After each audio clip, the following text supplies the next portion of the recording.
Boa noite a todos. Eu vou descer para cá para ficar mais perto de vocês, tá bom? Eu estou muito feliz de estar aqui hoje, por estar cooperando com aquilo que o Senhor tem feito à sua igreja, ao seu corpo. Hoje eu estava refletindo sobre o que poderia ser o maior medo da minha vida. E eu cheguei a uma conclusão que o maior medo da minha vida é deixar de fazer parte da agenda de Deus na terra. Esse é o meu maior medo. Seria talvez o maior desgosto da minha vida. Porque Deus, ele tem uma agenda para a terra e nós, eu, você, somos os cooperadores dele.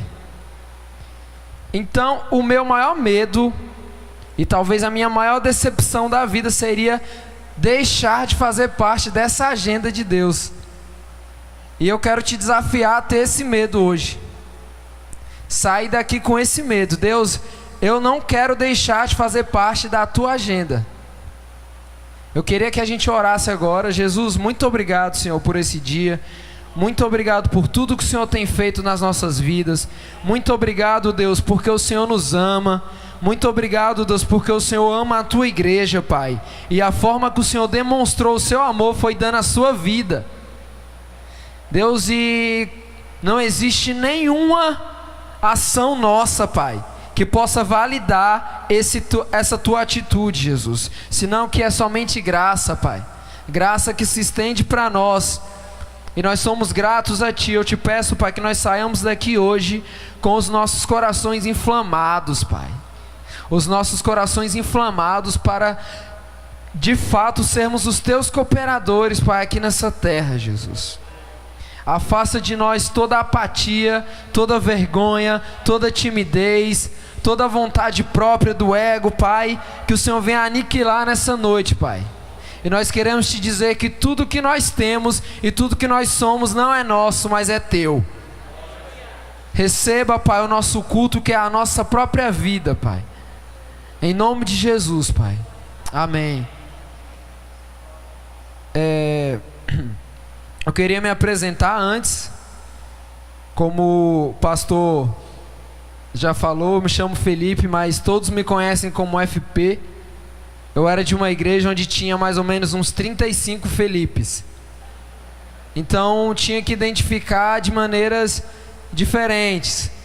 Então acabou que o meu ficou FP e aí pegou todo mundo, todos os meus amigos, enfim, família, todo mundo me conhece e me chama como FP. E aí pegou. Eu sou natural de São Paulo, mas moro aqui no Ceará há alguns anos. Eu tenho 26 anos, faço 27 semana que vem. Sou casado há 3 anos. E em dezembro teremos o nosso primeiro filho.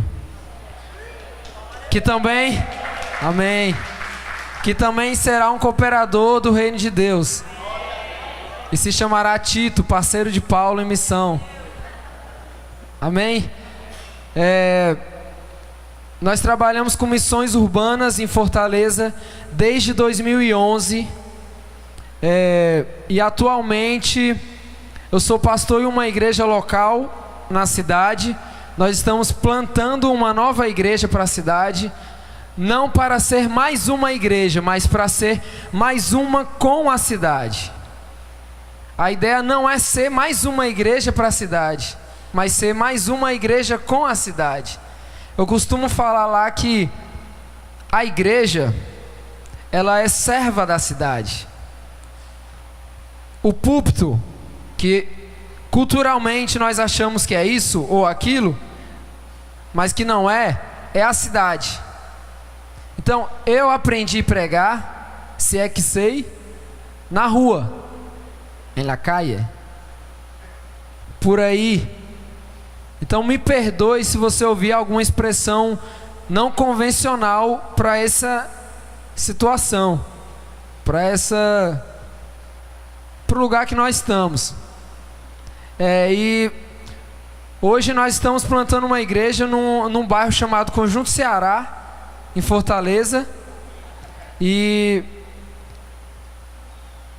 perto de um outro bairro, que é o bairro onde os meus pais moram, que é o Bom Jardim, um bairro que eu morei por anos. Alguém disse vixe, eu ouvi, hein? Ó, vigia aí, hein, irmão? Então, o nosso sonho, eu estava ali agora na hora do louvor, orando, e estava falando assim para Deus: Deus, eu tenho sonhos ousados para aquilo que o Senhor quer fazer para nós, como igreja do Senhor na cidade. Esse tema ele é muito importante porque ele remete à importância que a igreja tem. Não sei se você sabe, mas a igreja de Cristo, ela surgiu em movimento. Talvez você já tenha escutado essa expressão, igreja em movimento. E o que é uma igreja em movimento? É uma igreja que se move. Talvez você pode achar louco porque culturalmente colocaram na nossa cabeça que a igreja é um lugar. E até é um lugar. Mas não é um lugar que pisamos, que tocamos de maneira prédio, nessa identidade de prédio. Então a igreja, ela surgiu em movimento. Não sei se vocês lembram, no início do livro de Atos dos Apóstolos, quando Jesus, após ter ressuscitado, passou 40 dias com os apóstolos, com os discípulos. E o que foi que ele fez? Ele estava ensinando, ele falou assim... Imagine que Jesus falou assim: irmãos, eu já fiz muito, agora eu vou e vocês vão continuar. E o que ele estava falando aquilo ali? Para você ir para a rua e fazer bagunça? Achando que é evangelho? Não, ele estava falando assim: eu quero que vocês continuem sendo a igreja que eu planejei para essa terra. Porque eu não sei se você também sabe, e talvez a situação que a igreja mundial vive possa cegar esse entendimento, mas a maior estratégia de Deus para a humanidade é a igreja. Você vai olhar e falar assim: mas como? Com tanta desgraça por parte da igreja, é pastor que rouba, é pastor que se prostitui. Irmãos, existem diversos problemas que a igreja enfrenta, mas eu vou te falar, Deus escolheu esse povo para trazer remissão para esse mundo. A ideia de Deus é redimir esse mundo através da igreja. E o que foi que aconteceu? Jesus ensinou os apóstolos e falou: agora vocês vão e continuem. Eu quero que vocês continuem o que eu fiz. E vocês viram. E vocês viram. E a igreja, por que a igreja surgiu em movimento? Porque ela se reunia no templo, no pátio do templo de Salomão. E o que foi que aconteceu? A galera ficou doida com tudo que os apóstolos estavam fazendo na cidade, porque para eles era uma bagunça. O que esses caras estão fazendo aqui na cidade? Eles estão causando um alvoroço. E eles começaram a sofrer perseguições e tiveram que se movimentar. Então a igreja, ela surge em movimento.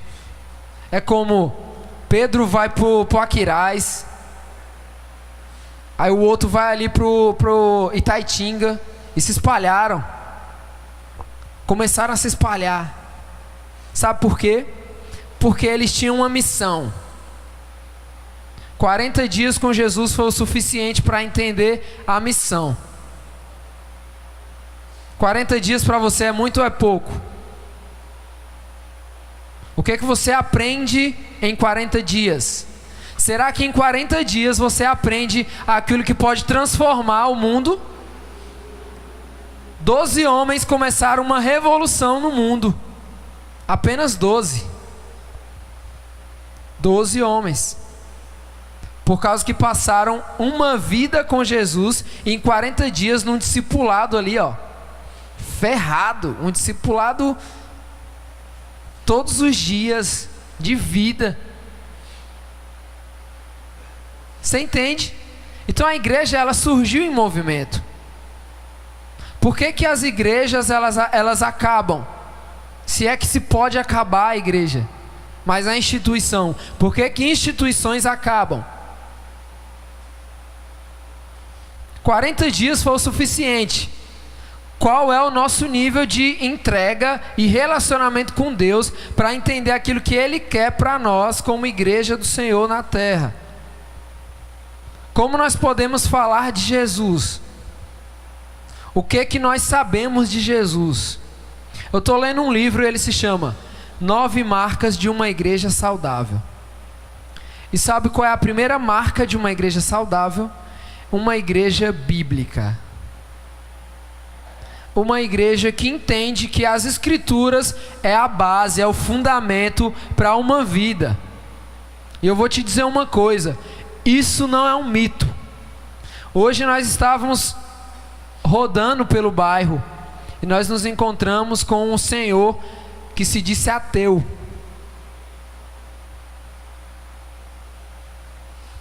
Se você não sabe nada da Escritura, o que que você vai falar para esse homem? Se é você nessa situação, o que que você fala? Será que ele te convence? Será que você sai dali com a ideia de realmente Deus não existe? Então, o fundamento da nossa fé, se você entendeu que você tem uma fé em Cristo, você sabe o que que significa a palavra cristão? Pequeno Cristo. O que que é um pequeno Cristo? É um Cristo ambulante. Ah, mas como assim? Eu não posso ser um Cristo. Realmente nós não podemos ser um Cristo. Mas nós somos um pequeno Cristo. E aqui na terra a nossa missão é sermos semelhantes a Ele.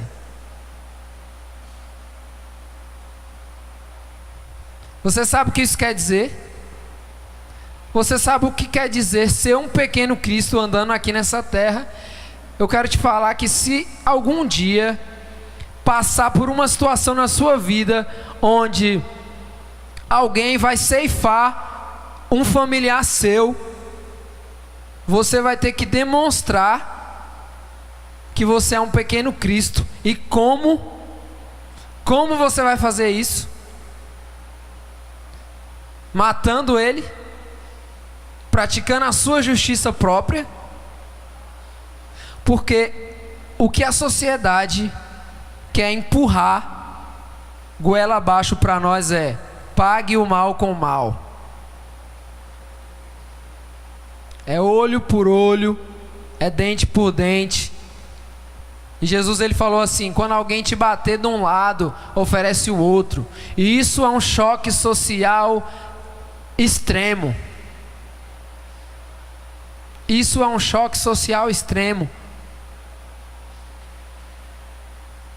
Eu queria ler um texto que está no livro de Evangelho de Mateus, capítulo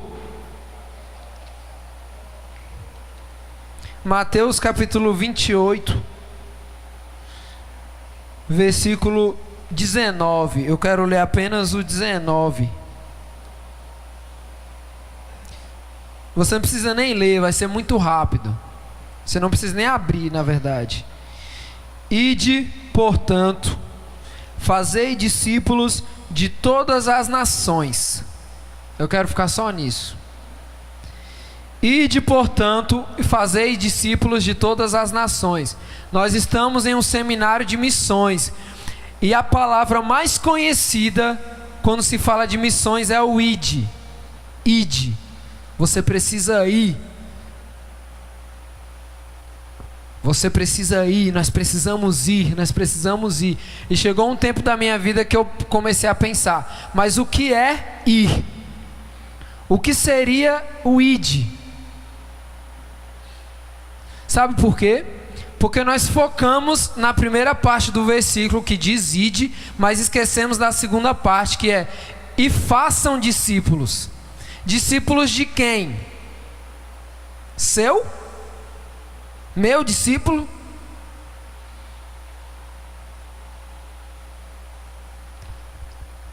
Então talvez a ideia central do id eu observo o id de maneira reversa. De maneira reversa. No lugar de você ir, você volta. Por que você volta? Porque, meu irmão, a nossa estrutura missional como igreja de Cristo é o próprio Cristo. Se nós não o conhecemos, nós não temos para onde ir. Sabe por quê? Porque ele falou que ele é o próprio caminho. Então, se nós não sabemos quem Jesus é, nós não sabemos nem para onde.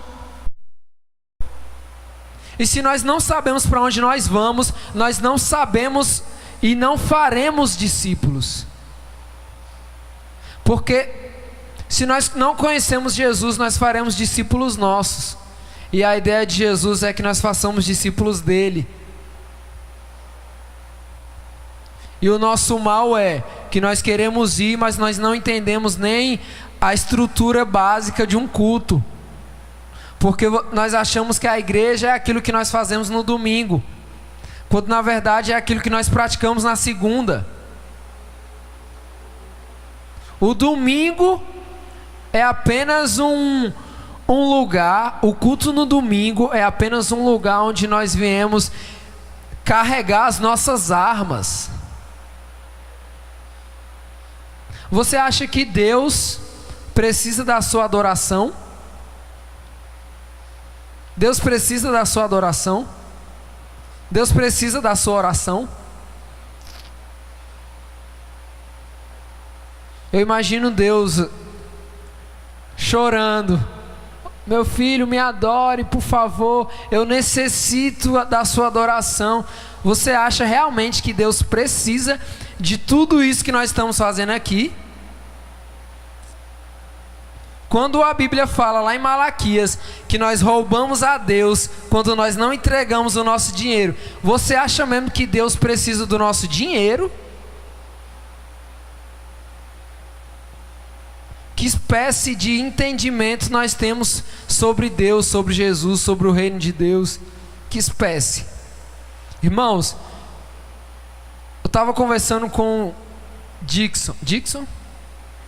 E um dos maiores problemas da igreja no mundo é: nós viemos aqui para recebermos algo.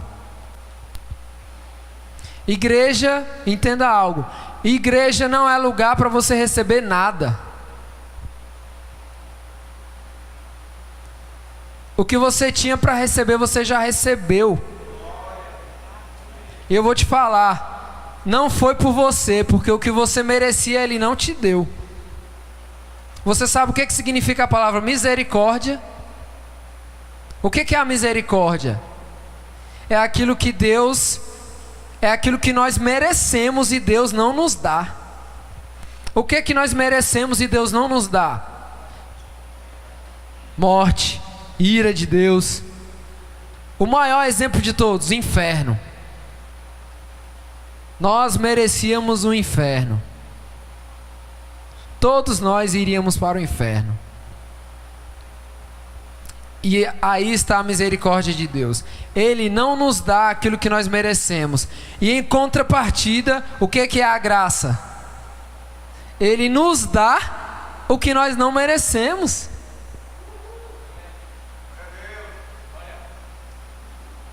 Você acha que você merece algo? Eu estava compartilhando com o Dixon.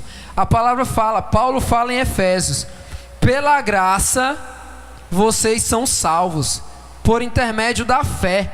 E depois ele ainda fala: e isso não vem de vocês, é dom de Deus. Sabe por quê? Porque se viesse de vocês, vocês se encheriam assim, ó: Deus me salvou, mas foi porque eu acreditei. E aí a sequência do texto, o que ele fala? Não por obras, para que você não se glorie. Entendeu? Até a fé que você tem em Jesus, irmão, não foi obra sua. Não foi obra sua. Paulo fala em Romanos que nós, como seres humanos, não temos nenhuma capacidade de escolher a Deus, porque a nossa inclinação adâmica, ela sempre quer o mal. Por exemplo, você não está aqui hoje porque você quis vir para cá. Não minta para você mesmo. Você não veio para cá porque você quis. Talvez você pense assim: ah, mas eu senti vontade. Nossa, hoje eu vou na igreja. Senti vontade. Essa vontade não é sua. Até essa vontade não é sua. Porque a sua vontade é de errar. Sinceramente, vamos ser sinceros aqui. Eu, sem a graça de Deus, presta atenção, sem a graça de Deus na minha vida, eu queria estar na gandaia hoje. Você me entende? Porque a minha natureza, ela pede isso. A minha inclinação é para isso. Eu não tenho inclinação para, eu quero ser de Deus, eu quero fazer as coisas. Não, a nossa inclinação é para o mal. Mas, graças a Deus, e eu sempre falo isso, eu agradeço a Deus porque Ele domina a minha vida. A gente fala assim: nossa, mas é errado falar que Deus tem o controle da nossa vida, porque Deus não é controlador. Irmão, nós estamos falando de Deus. Nós não estamos falando do irmão que me controla. Se você não gosta de ser controlado por Deus, eu te convido a procurar uma outra forma de fé. Procura uma outra ideologia. Existem milhares por aí que estão prometendo coisas grandiosas ainda mais. Você está perdendo seu tempo aqui. Você está perdendo seu tempo aqui. Então, voltando para o texto: ide e fazei discípulos. Hoje, no contexto de missão, já que nós estamos falando de missão, se criou diversas ideias erradas, diversas ideias contrárias àquilo que a Bíblia fala, àquilo que o Evangelho ensina. Primeiro, irmão, ninguém faz missão. Não se faz missão. E outra coisa, você não tem uma missão. A missão é de Deus. Você é parte da missão de Deus. Consegue entender? Nós somos parte da missão de Deus na terra. Deus, ele tem uma missão na terra, e nós somos cooperadores de Deus nessa missão na terra. Então o id talvez seja uma palavra, pastor, para a gente reavaliar. Vamos reavaliar o id. Porque o que se entendeu de id é: vou para um lugar, fico uma semana, prego o evangelho, as pessoas se convertem, depois eu vou embora e ninguém fica para cuidar das pessoas. E no meu tempo de treinamento missionário, eu tive uma aula que o cara falou assim: olha, se você vai compartilhar o evangelho para uma pessoa e você tem a certeza que você nunca mais vai ver ela, não faça. Não faça. Porque tudo que nós fazemos como partilha do evangelho são sementes. São sementes que nós plantamos. E essas sementes, elas podem ser boas ou ruins. O que eu quero te falar com isso? Que você não vai falar do evangelho? Não, não é isso. Eu quero te convidar a uma realidade local. Você quer ser parte da agenda de Deus para a terra? Quer ser parte da agenda de Deus para a terra? Entenda a sua vocação, chamado, e gaste a sua vida por isso. Quando o Senhor me chamou para missões, eu pensei assim: nossa, eu vou viajar o mundo, isso é muito legal, muito bom. Viajar a vários países, compartilhando o evangelho, tá, isso é muito legal. Muito legal. Mas o id para mim teve um outro entendimento hoje. Hoje eu prefiro ficar. Talvez você vai entender assim, não, mas você está distorcendo o que a Bíblia diz. É para ir, não é para ficar. Mas é porque quando eu fui separado por chamado pastoral, eu entendi que ficar é melhor do que ir, é mais importante. Sabe por quê? Porque você cuida desse ser humano aí que está atrás de você, você cuida dele por 3 meses, depois ele vai embora. Foi embora. Um pastor, ele cuida de um cara chato 10 anos. Ele participa da formação do caráter. Ele vê filho nascer. Ele casa. O cara chega na igreja criança, cresce, depois se casa, tem filhos, e o pastor acompanha tudo isso. E você vê que, irmãos, quando a Bíblia fala de missões, não se engane, ela está falando de igreja, ela está falando de plantação de igreja. Primeiro que o termo missionário nem na Bíblia existe, né, pastor? Nem existe na Bíblia. Já foi algo posterior. Porque quem fazia o papel que os missionários fazem na Bíblia? Os discípulos, os apóstolos. Então quando a Bíblia fala de missão, ela está falando assim: seja a igreja. Nós estamos plantando uma igreja e Deus nos deu o entendimento que ela se chamaria igreja local. Por que igreja local? Porque ela está num local geográfico também. Mas o entendimento maior, sabe o que é? Local significa lugar de pertencimento. Por exemplo, essa igreja ela é local porque ela pertence a esse bairro. É ou não é? Então local significa lugar de pertencimento. Qual que é o nosso lugar de pertencimento? O céu.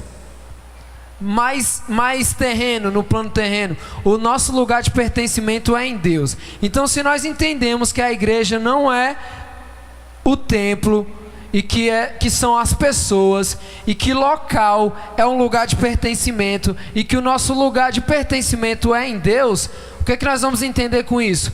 Nós estamos aqui hoje como igreja local, e quando terminar o culto, cada um vai para o seu local continuar sendo igreja. Então a igreja ela é local geográfica e local como lugar de pertencimento. O nosso lugar de pertencimento é em Deus. Então amanhã não, segunda-feira, quando você for para a sua faculdade, a igreja ela vai continuar andando. Ela vai sair desse lugar e vai andar. Ela vai ter um novo local. Entendeu por que a igreja é em movimento?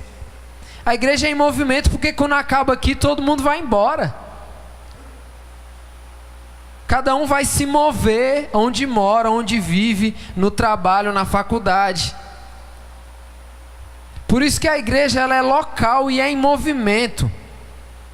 E uma igreja local em movimento, ela se importa com a sua vocação. Ela se importa com a sua vocação.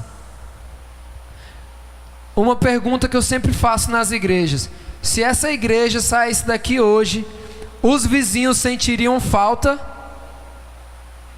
Você já tentou ir na casa vizinha e perguntar: irmão, o que você acha da igreja?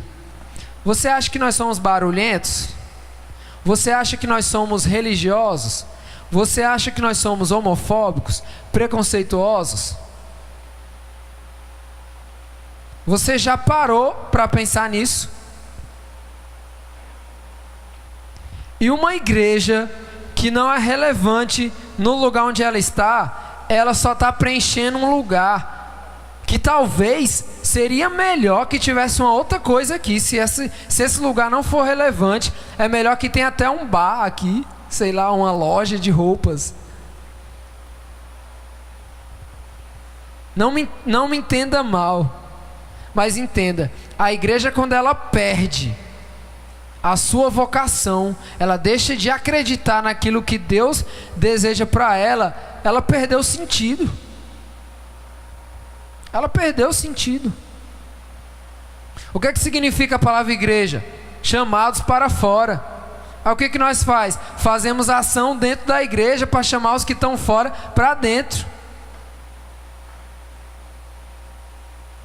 Não é chamando os de fora, mas é chamados, a igreja, que é o corpo de Cristo, para fora. Você entende o processo de formação do cristão? Como que se forma um cristão?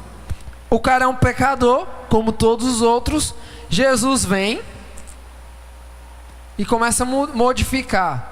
Sai mentira, orgulho, começa a modificar. E a Bíblia chama isso de processo de regeneração do homem. O que acontece depois que Jesus vem e faz todo esse câmbio, essa mudança? Ele fala assim: agora você pode fazer parte da minha família. Então é aquilo que a gente falou no começo. Você não veio para cá porque você quis. Você veio para cá porque Jesus começou algo aí dentro. Então o processo de construção do cristão você é regenerado, depois você é incluído na família de Deus. Todos podem vir ao culto? Todos podem vir ao culto. O drogado pode vir ao culto? Pode vir ao culto. A prostituta pode vir ao culto? Pode. Todos. O mentiroso pode vir ao culto? Pode. Todos eles podem vir ao culto. Porque a diferença do meu pecado pro dele é apenas a consequência. É apenas a consequência. Mas para ser incluído na igreja, no corpo de Cristo, é outra coisa. Então qual que é o nosso papel? Qual que é o nosso papel como cristão? Fazermos discípulos de Jesus. Como? Sendo igreja, entendendo a sua responsabilidade e entendendo que o culto não começa no domingo, mas sempre existiu o culto. O culto sempre existiu, sabe por quê? Porque o culto é a nossa vida. Tudo no Evangelho se baseia na vida. O que é a igreja? As pessoas. O que é o ministério? É a vida. Ah, mas meu ministério é de dança. Não existe ministério de dança, irmão. Dança é a vocação que você tem. O ministério é o Evangelho, é a vida, é a mensagem, é a causa. Entendeu? Então nós temos uma causa, nós temos um ministério. O nosso ministério é o Evangelho. E o Evangelho é uma boa notícia. E essa notícia, olha só, o Evangelho, ele é contraditório ao sistema desse mundo. Eu vou te dizer uma coisa: tudo que é mal para a sociedade é bom no Evangelho. Tudo que é bom no Evangelho é mal na sociedade. Eu vou te explicar por quê. A sociedade nos ensina assim: olha, trabalhe muito, ganhe bastante dinheiro, porque um dia você vai morrer. Ou seja, desfrute da sua vida, porque você vai morrer. O Evangelho é o contrário. Ele fala o seguinte: morra para que você possa viver. Você entende que o Evangelho é uma contracultura? O Evangelho é uma contracultura. Ele choca. Ele choca, sabe por quê? Porque a sociedade te fala assim: irmão, ele bateu na sua cara, dá na cara dele. Eu falo lá na nossa igreja que o cristão, o sobrenome do cristão é otário. Otário. Você sabe o que é otário? Otário é como tonto. O sobrenome do cristão é otário, na vista da sociedade. Por quê? O cara é bonzinho, perdoa a dívida, não cobra juros. Entende? O que a sociedade fala para nós é o contrário, irmão. A sociedade fala assim, ó, para você ser homem, você precisa ter várias mulheres. É ou não é? E o evangelho te ensina isso? Não. Então, para a sociedade, você é um otário, porque você só tem uma mulher enquanto ele tem várias. Olha só que benefício. Então, o evangelho é uma contracultura. Não tem como. É a ideologia que mais choca a sociedade. É o evangelho. Choca. Nós viemos para chocar mesmo o mundo. Chocar. Chocar.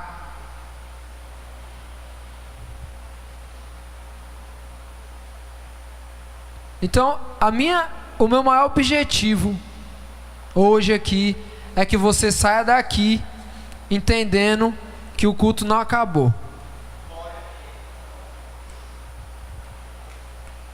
E que a igreja não é esse lugar. E que a igreja ela não é apenas um local geográfico. Ela é um lugar de pertencimento que se move. E sabe o que já pensou, pastor, se todos nós tivéssemos esse entendimento, imagina o que seria dessa sociedade na segunda-feira. Nós estamos nos escritórios da cidade, nós estamos nas lojas da cidade, nós estamos por toda parte da cidade. Mas sabe por que a sociedade não é transformada? Porque nós achamos que o culto é aqui. A sociedade nunca vai ser transformada. O Brasil hoje, a igreja brasileira tem uma palavra hoje: avivamento. Avivamento. Eu estive no Rio no começo do ano e nós estávamos em um culto, e o culto esteticamente estava perfeito. Louvor, luzes, presença de Deus. E o discurso é: nós estamos vivendo um avivamento. A alguns quilômetros daquele lugar, crianças estavam sendo assassinadas. É um avivamento que cega os nossos olhos. É um avivamento que só atinge a esfera denominacional eclesiástica. Porque quando nós saímos ali fora, no final, nós vamos nos deparar com tudo que tem acontecido. O culto foi uma bênção? Maravilhoso. Seu coração foi cheio pela presença de Deus. Quando chegar lá fora, você vai se chocar, porque a realidade lá é outra. E é lá que a igreja funciona, não é aqui. Não é aqui. Por muito tempo eu acreditei que esse lugar aqui era santo. Pastor, eu tinha uma banda de rock e o meu sonho era fazer um show dentro da igreja. Mas eu achava assim, não pode, porque o altar, que é o palco ou o púlpito, que nós chamamos de altar, quando na verdade o altar é aqui, interior, eu achava que aquele lugar era santo demais e que não poderia ter uma banda de rock tocando lá. Você entendeu qual é o nosso entendimento? E aí nós queremos transformar o mundo com esse entendimento. Nós queremos transformar o mundo, não arrumamos a cama de manhã. Não conseguimos lavar uma louça para a mãe, mas queremos transformar realidades. Deu para entender? Qual que é o nosso entendimento de adoração? Adoração. Lá no Chile, eu tive uma crise. Eu morei 6 meses no Chile e eu tive uma crise lá. Eu ajudava no louvor E aí eu comecei a perceber que quando eu tocava músicas em português, nada acontecia. As pessoas ficavam assim, ó.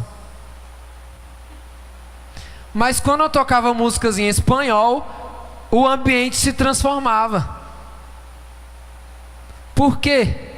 Porque nós achamos que a adoração é a música. Olha a nossa mentalidade. Olha o tamanho do nosso entendimento sobre Deus. Você acha realmente que Deus quer ser adorado através de música apenas? Irmão, eu falei assim para Deus: Deus, eu não quero mais tocar. Sabe por quê? Porque eu não sou um instrumento de entretenimento. Se você apagar a luz, a presença de Deus melhora. Com a luz acesa, mais ou menos. Então nós criamos ambientes, modulamos os ambientes para tentar compreender Deus. E aí eu te pergunto de novo: você acha realmente que Deus precisa da sua música? Uma vez eu estava lendo um livro de Amós e eu fui violentado pelo livro. Porque Amós era um profeta rural, né?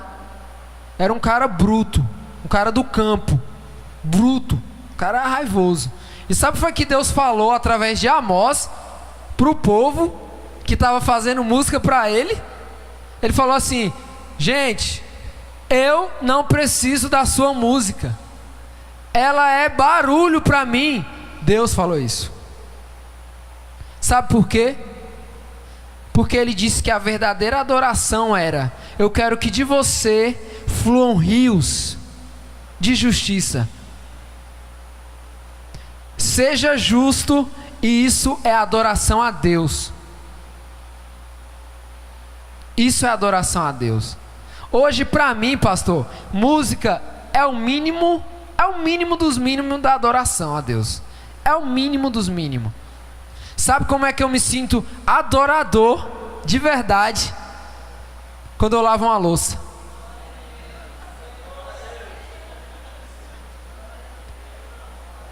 Sabe por quê, irmão? Deus, ele deseja ser adorado no próximo. Então, quando eu lavo uma louça, eu estou servindo a minha esposa. Consequentemente, eu estou adorando a Deus, porque eu estou fazendo por ela algo em direção a Deus. Entendeu? Então, se você deseja ser um adorador, eu te falo: lave uma louça, arrume uma cama, limpe uma casa. Isso é adoração. Isso é adoração. Entenda algo: adoração é serviço. Serviço. O maior significado de adoração é serviço. Então, como é que a gente pode reduzir isso à música? Uma simples música. Você observou? O cara que compõe essas músicas gospel, ele não tem nem a ideia de ser inteligente nas músicas. Ele escreve 2 frases e a música está pronta. Então nós chamamos isso de adoração e achamos que tudo isso é adoração. Então você acha realmente que Deus precisa das suas 2 frases que você criou, dizendo que é uma música para Ele? Você acha? Então o que foi que ele falou através de Amós? Eu quero que de você flua rios de justiça. Rios de justiça. E isso é mais adoração do que música. É mais adoração do que dança. Lá na igreja nós estamos em plantação. Então eu cheguei para a galera e falei assim: irmãos, nós estamos plantando uma igreja e nós precisamos de vocês. Ah, mas eu não sei cantar e nem sei pregar. Irmão, igreja não é cantar e pregar. Você sabe fazer o quê? Ah, eu sei fazer uma conta. Você vai servir ao Senhor fazendo uma conta. Ah, mas eu não tenho nenhum dom. Eu não tenho nenhum dom. Como é que eu posso servir na igreja? O que é que você sabe fazer? Sabe conversar com uma pessoa? Você vai ser do ministério de conversa. Você sabe conversar com uma pessoa, então o seu ministério é esse. Ah, eu sei pintar unha. A única coisa que você fazer da vida é pintar a unha. Faça para a glória de Deus. Eu acho que foi Lutero que conta uma história de que um cara chegou para ele e falou assim: ah, eu quero servir a Deus, eu quero dar o meu melhor, mas eu não consigo me identificar, eu não sei qual que é o meu chamado, o meu ministério e tal. E aí Lutero falou assim: o que é que você sabe fazer? Aí ele falou: eu sei fazer sapato. Aí ele falou: faça o melhor sapato e venda por um preço justo. Pronto. Você está exercendo o seu ministério. Então por isso que Deus falou: quer me adorar? Você quer entregar a sua adoração a mim? Seja justo. E o que é ser justo? Ser perfeitinho? Não. É andar como Jesus, falar como Jesus, tratar as pessoas como Jesus trataria. E infelizmente, com a cultura que nós vivemos de igreja, eu vou te falar, se Jesus estivesse na terra como homem, o último lugar que ele iria era para as nossas igrejas. Sabe por quê? Porque nós não fazemos o que ele falou que nós teríamos que fazer. Então para Jesus é como assim: eu não vou andar com esse povo. Eu não vou andar com esse povo. Digo mais, eu não vou sentar na roda dos escarnecedores. Sabe por quê? Eu passei a minha vida toda, pastor, ouvindo o Salmo 1. Não sente na roda dos escarnecedores. O que falavam pra gente? Quando você estiver na escola, ande apenas com os irmãos cristãos, porque eles são boas pessoas. Eles não vão te influenciar. Quando você estiver na faculdade, ande sempre com os cristãos. No trabalho, sempre com os cristãos. Aí eu olho para tudo isso e eu vejo assim: rasgaram o sermão do monte, pegaram a parte que Jesus falou assim: vocês são sal da terra e luz do mundo, e rasgaram, jogaram fora. Sabe por quê? Porque não existe uma possibilidade de você clarear um lugar que já está claro. Aqui tem lâmpadas. Aqui precisa de lâmpada ainda? Não precisa. Na casa do vizinho que não tem luz, precisa. Então, sabe qual que é o nosso problema? Nós estamos nos lugares errados. E quando eu falo que nós estamos nos lugares errados, eu não estou dizendo que nós estamos nos caminhos tortuosos. Muitas vezes os lugares errados são os lugares que nós achamos que é o lugar onde Deus está. Muitas vezes nós estamos nos lugares errados. Nós conhecemos muita gente, o pessoal lá da Avalanche é uma galera referência para nós, de pessoas que são relevantes para essa sociedade. Irmão, é mentira a ideia de que você não pode fazer parte da arte, da cultura. Isso é mentira. Sabe por quê? Nos evangelhos fala uma coisa: não jogue pérolas aos porcos. E o profeta contemporâneo Mano Brown, ele replica isso. Para você ver uma ideia, na teologia existe uma expressão chamada graça comum, né, pastor? Que é a graça que Deus dá aos ímpios. E um cara ímpio entendeu isso e nós não.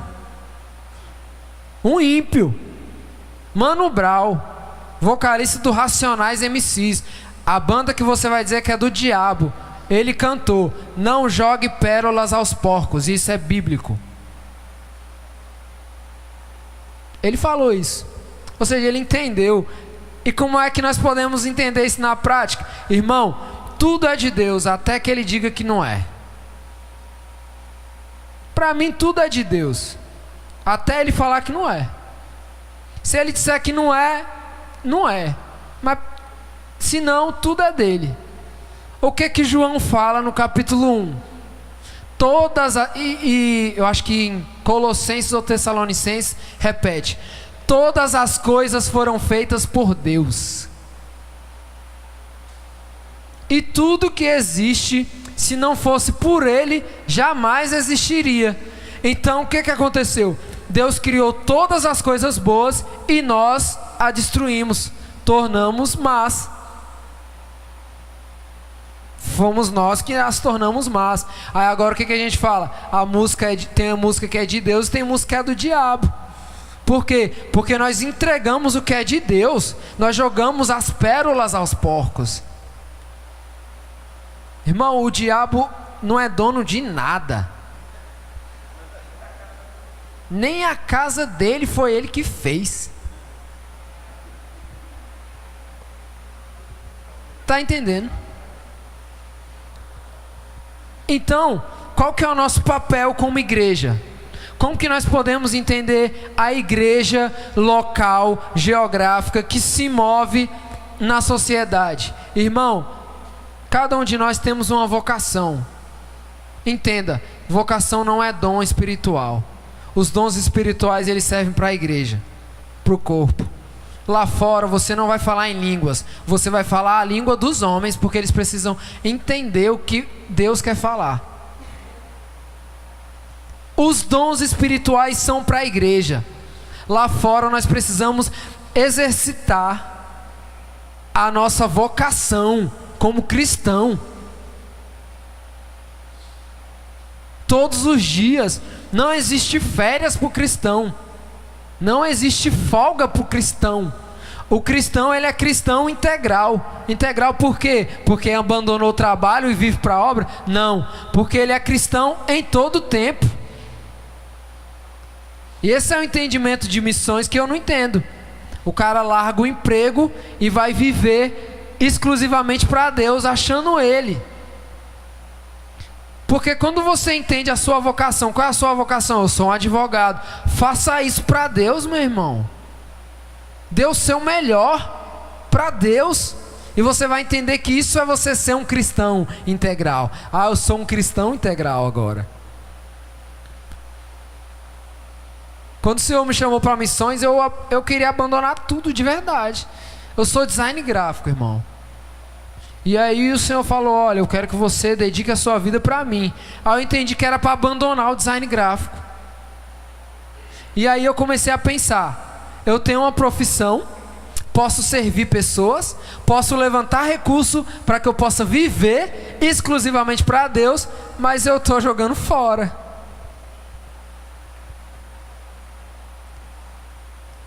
E Deus, como é que Deus quer suprir a sua vida? Você acha que cai dinheiro do céu? Cai dinheiro do céu? Não cai não, irmão.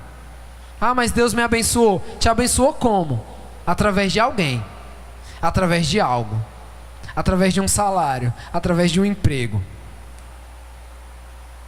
Então imagina se todo mundo abandonasse tudo e fosse viver exclusivamente para Deus. Essa equipe não estaria aqui hoje, porque não teria dinheiro para vir.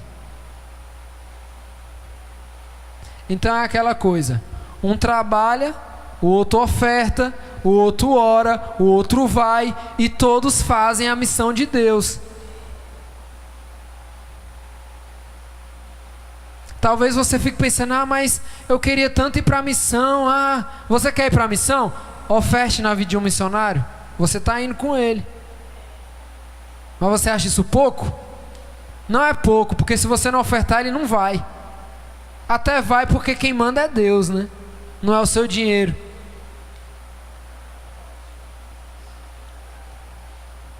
Então, existem diversos problemas que nós poderíamos ficar aqui a noite toda falando, que foram bagagens que nós recebemos em toda a nossa vida cristã, que desmontou o entendimento correto do cristianismo e da vida da igreja. Por que os jovens hoje, pastor, odeiam a igreja?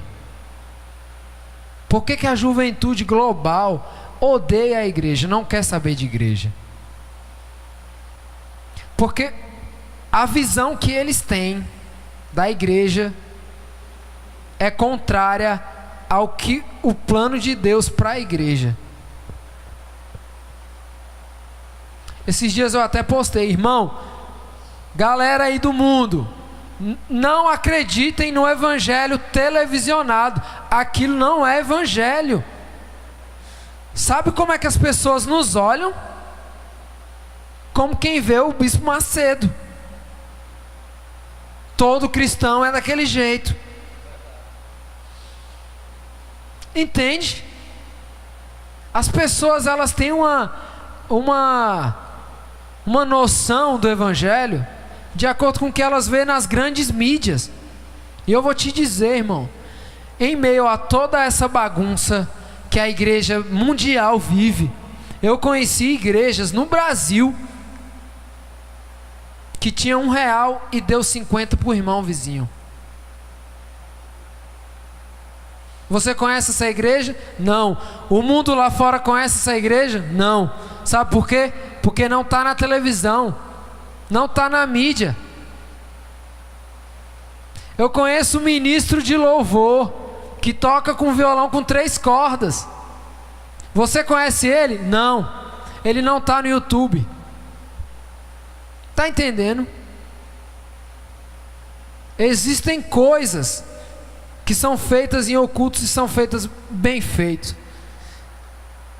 O meu pastor, ele mora em Brasília. Olha a mentalidade de igreja. Ele foi pregar no Maranhão, numa igreja, não tinha ventiladores, não tinha ar-condicionado, Maranhão muito quente. Ele saiu todo ensopado, todo suado. Quando ele chegou na igreja dele, ele falou: pode tirar todos os ar-condicionados, não é nosso, pode enviar lá para o Maranhão. Agora recente eu estive lá e ele comprou novos ar-condicionados e falou assim para a secretária: coloca na internet para vender esses ar-condicionados. Beleza, pastor, vamos colocar. Aí ela chegou e falou: pastor, já tem um comprador. Ah, é? Pode vender, irmão. É um pastor, manda ele vir buscar, é dele. Sabe por quê? Porque não é meu, não é nosso no sentido pessoal, é nosso no sentido conjunto. Pastor, essa igreja aqui, essa cadeira aqui é minha e é sua, e é dele, é do outro. Se abrir uma igreja ali do lado e precisar dessa cadeira, entenda, essa cadeira nunca foi sua. Você consegue entender isso? Não tem um dinheiro que você recebe no final do mês que você acha que é o seu esforço que te dá, foi Deus que te deu. E para mim, pastor, o dinheiro ele tem 2 funções. Ele é dinheiro quando ele é meu, é dinheiro, é meu. E ele é recurso quando ele é nosso. Ah, mas como assim? Tu pega teu salário e dá para os outros? Não. É nosso. Capítulo 1 de Gênesis, Deus fala assim: vocês dominarão as coisas. E o que é que nós vemos? As coisas nos dominam.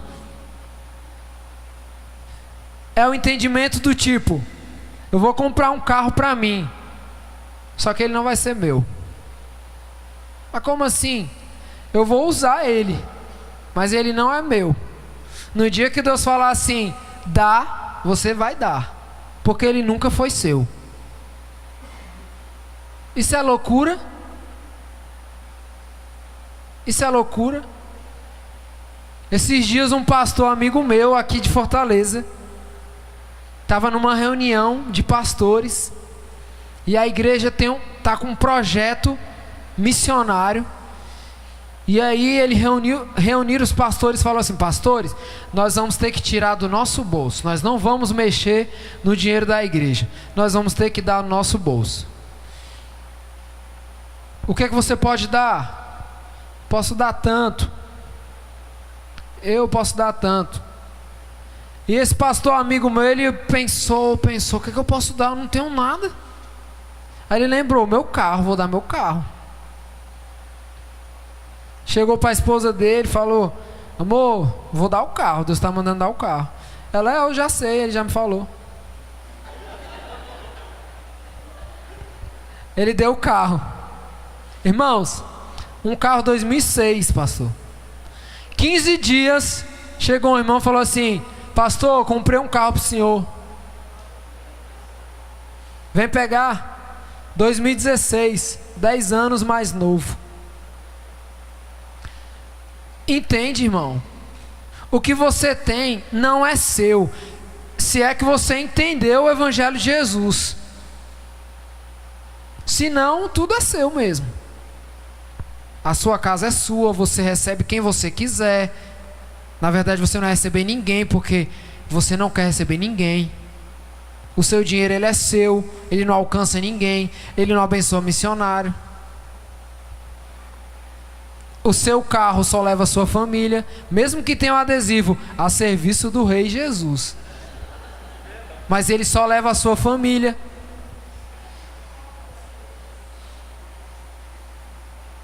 Entendeu? Então as coisas no reino de Deus é um choque social, pastor. O evangelho é um choque social. É muito doido. Ninguém nunca vai entender. Quando eu disse pro meu pai que eu ia para outro país, ele riu da minha cara. Como? Não tem dinheiro? Como que você vai? Como é que eu ia explicar para ele? Meu pai não é cristão. Como é que eu ia explicar para ele que Deus ia me levar?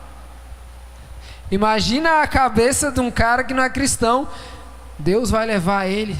Deus pegando o cara aqui, ó, e levando, e deixando lá no lugar. Imagina aí. A única coisa que eu soube falar pro meu pai foi: pai, senta e assiste o que Deus vai fazer. Irmão,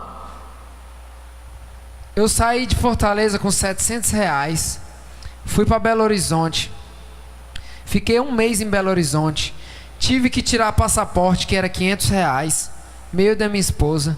Tiramos passaporte, ou seja, se você é bom de matemática, você vai... Eu fiquei com o quê? R$200. Fiquei um mês em BH. Saí de BH, fui para São Paulo. Sabe quanto eu tinha quando eu saí de BH para São Paulo? R$700. Como? Não sei.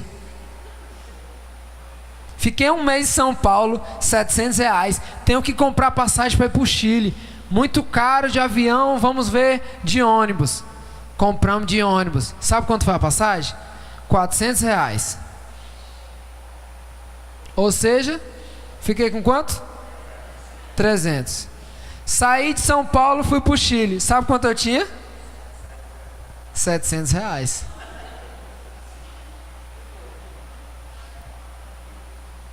Depois de 6 meses, olha só. Depois de 6 meses, terminou meu tempo no Chile, tive que voltar para casa. Adivinha com quanto eu cheguei em casa? R$700. E 3 dias antes de eu ir embora, eu estava desesperado. Sabe por quê? Porque eu não tinha R$1, pastor, para comprar passagem para voltar para casa. Sabe quanto era a passagem? R$3.000. Eu ficava lá na base de madrugada, assim, ó, Os olhos nem piscavam, procurando passagem. E eu olhava e eu via aquele monte de zero assim. Meu Deus, eu não consigo. Eu vou morrer nesse lugar. Não tem como eu voltar para casa. 3 dias depois, um cara que eu nunca vi na vida comprou a passagem para mim e falou assim: quando você chegar aqui, você paga R$1.000 a passagem. Cheguei em Fortaleza com R$700. Como é que meu pai entende isso? Como é? Como que eu explico isso pro meu pai? Pai, saí daqui com R$700, rodei várias cidades, fui para outro país, fui para outro país depois, voltei para casa com o mesmo R$700. Como é que ele entende? Ele não entendia. Não entendia. Faltando 1 mês para eu casar, irmão, Deus falou assim: sai do emprego. Cheguei pro meu patrão e falei assim: patrão, vou casar e estou saindo do emprego. Ele falou assim: tu tá doido, tá maluco? Como é que tu vai casar e tá saindo do emprego? Na hora que eu fui falar com ele, eu tava naquela coisa assim: será que eu faço isso, velho? Eu tenho um emprego, vou jogar pro alto. Eu ouvi uma voz, de verdade, irmão. Eu não sou muito espiritual, não. Sério. Para essas coisas de, eu ouvi coisas, não, eu não sou muito, não. Eu sou mais lógico mesmo. Só que eu vou te falar, de verdade. Eu ouvi uma voz que falou assim: o verdadeiro amor lança fora todo medo. Na mesma hora, eu estava no escritório lá que eu trabalhava, eu me levantei, fui na sala do meu patrão, sentei, falei: tô saindo desse emprego. Estou saindo. Estou me demitindo. Por quê? Deus está me chamando. Mas como? Para isso, para aquilo outro, para aquilo outro. E eu ainda com medo, pastor. O verdadeiro amor ainda não tinha lançado fora. E eu falei assim: Deus, se realmente for uma atitude sua, eu não quero sair daqui com as mãos abanando. Eu trabalhei aqui, agora vou sair sem receber o meu salário, sem receber os meus direitos. Aí ele falou assim: olha, eu vou conversar com a dona da empresa e vamos ver no que vai dar. No outro dia ele falou assim: ela vai te demitir, viu? Você vai receber todos os seus direitos. E isso há 2 meses de eu viajar, da gente viajar, faltando 1 mês para casar. Entendeu? Irmãos, as coisas que Deus faz não dá para explicar. Meu pai hoje, eu converso com ele e ele fala assim: Deus é bom, Ele faz coisas por você que eu não entendo, mas eu sei que Ele faz porque eu vejo. Eu vejo. Irmão, nós temos uma missão. E eu gosto muito do texto de Atos 4:20, quando 2 dos discípulos foram presos por estarem pregando o evangelho, e os caras falaram assim: vocês precisam parar de pregar o evangelho. E você sabe o que foi que eles falaram? Eu me arrepio todinho, irmão. Eles falaram assim: como nós podemos deixar de falar daquilo que nós vimos e ouvimos? Isso é o evangelho, isso é a boa notícia, irmão. Irmão, eu vou te falar uma coisa: se isso não for a causa da tua vida, procure uma lavagem de roupa. Se o evangelho não for a causa da tua vida, vai fazer qualquer coisa, irmão. Mas agora, se você entendeu o evangelho, se você encarnou essa mensagem, Morra por ela, morra. Eu não estou falando para você se jogar na frente de um carro, enfiar uma faca, não é isso, irmão. Mas fala para Cristo aquilo que Paulo falou. Paulo falou o seguinte: não sou mais eu que vivo, não é mais nada sobre mim, não são os meus direitos mais, não são mais as minhas vontades, mas é a vontade de Cristo, porque agora Cristo vive em mim. E ele ainda diz, sabe o que, irmão? Que morrer é lucro. Lucro. Mas só é lucro se você viver para Cristo. Porque a primeira parte do versículo é: pois viver é Cristo e o morrer é lucro. O morrer é lucro, irmão. Morra para que Cristo possa viver, reinar. O mundo aí fora precisa conhecer a verdade do Evangelho. E essa verdade, ela não vai cair do céu, ela está em você, ela está em mim.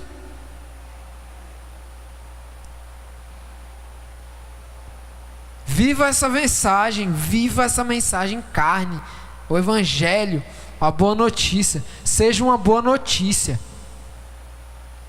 aonde você estiver. Eu queria que você abaixasse sua cabeça, nós vamos orar.